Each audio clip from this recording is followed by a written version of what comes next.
Hi everyone, welcome back to my another video. Today I am going to show in this video how to fix taskbar not showing on your Windows 10 or Windows 11. So before going to start the video, if you are not subscribed my channel, please subscribe. So let's start the video.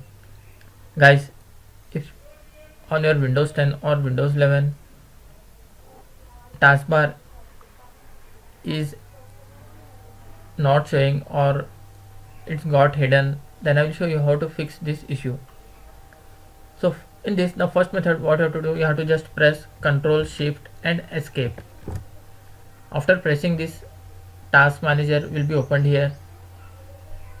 Here you need to find Windows Explorer. So you have to scroll down. You can see Windows Explorer, right click on that, then click on restart.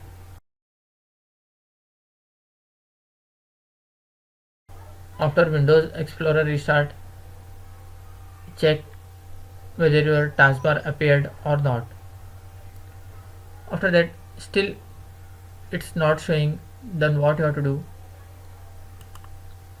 you have to just press Windows plus I key. It will open a settings. It's a shortcut key, Windows plus I key. In this you will find personalization. Click on that. Scroll down. Here you will find taskbar. Click on that. Scroll down again. In this you can see here taskbar behaviors. Click on this.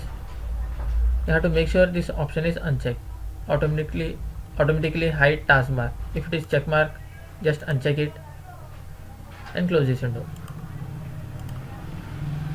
After trying, if this option is not working, then what you have to do, you have to just press CMD, then hit enter.